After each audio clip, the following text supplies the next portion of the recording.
Outro assunto que nos junta aqui é a aproximação às eleições europeias, marcadas para o dia 25 de maio.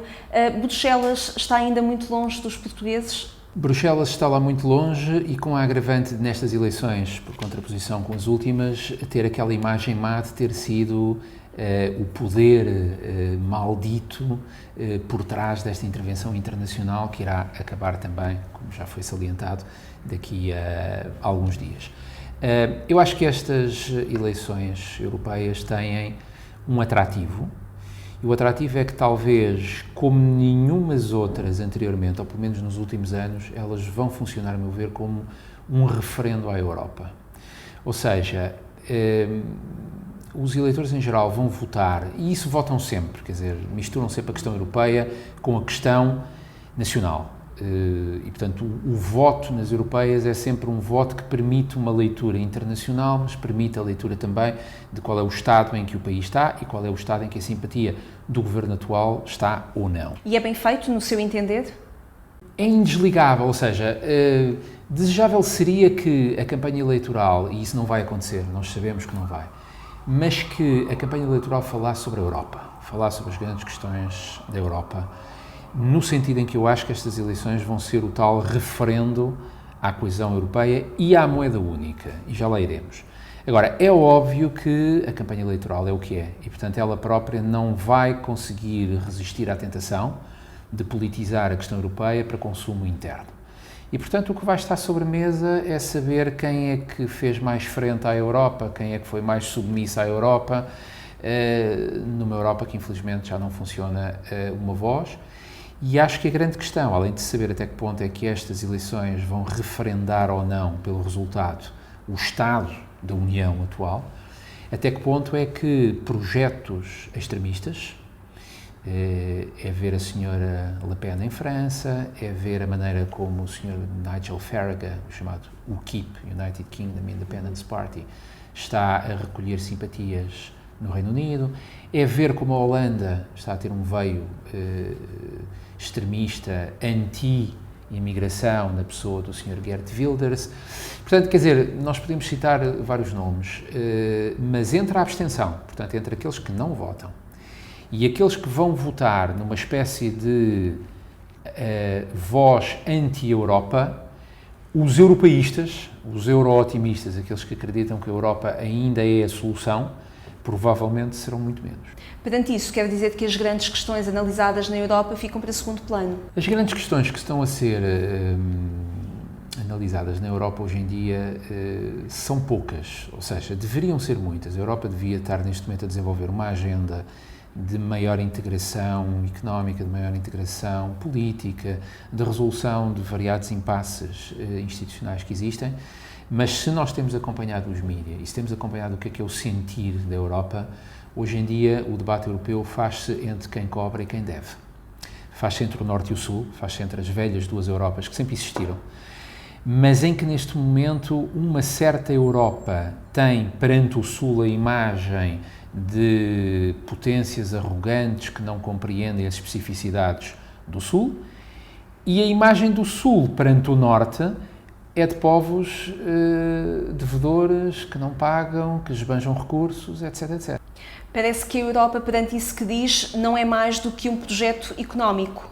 Mesmo esse não funciona muito bem, porque a moeda única sofreu aquilo que sofreu desde 2008, o projeto euro não esgota a Europa, porque a zona euro não é a Europa, e portanto nós neste momento temos uma Europa que funciona em vários níveis, do ponto de vista de integração económica, de integração política, de integração institucional, e o que não se vê era aquilo que deveria resolver todas essas integrações, que era o sentimento de uma cidadania europeia.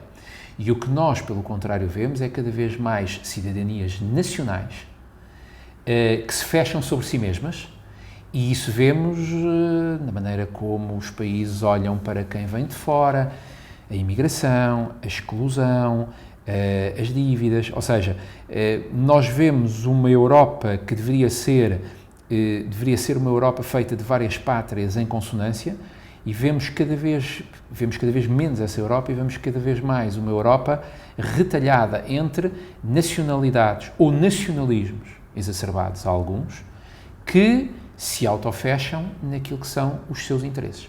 E, portanto, há mais nações e menos Europa hoje em dia. Com a possibilidade, então, destas elevadas taxas de abstenção, que lição é que tiramos para o projeto europeu? A abstenção vai ser de certeza alta. Cá em Portugal, nas últimas eleições, ela ficou acima de 50% já. Portanto, pode até colocar-se a questão até que ponto é que os resultados eleitorais são sequer representativos ou não, porque eles não atingem já metade.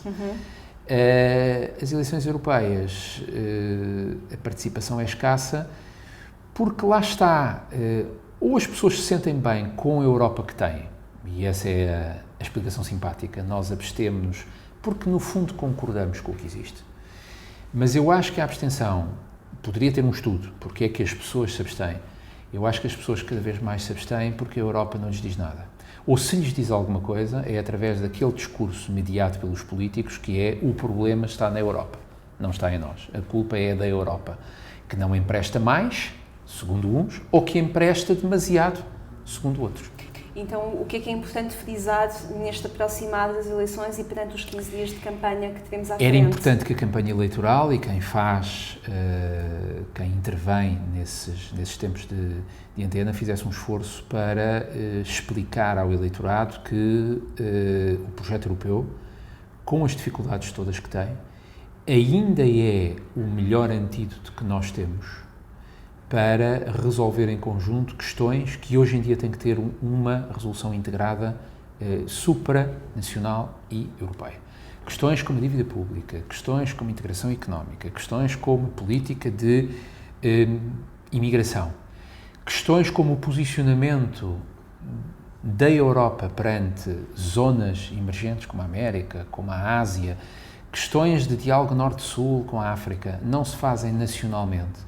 Embora possa haver contributos que o país A, B ou C dá mais em relação aos outros, mas, e estou a excluir aqui uma questão que é o diálogo entre a Europa e a Rússia, mas se nós europeus queremos, no século XXI, ter uma voz, temos que atuar em conjunto, porque cada vez mais mundialização económica, cada vez mais desequilíbrios económicos, cada vez mais competições civilizacionais até, tem que ter uma macroescala que não se compadece com estas pequenas rivalidades e ciúmes de quem é que contribui mais para a Europa e quem é que tem mais a haver ou quem é que deve mais.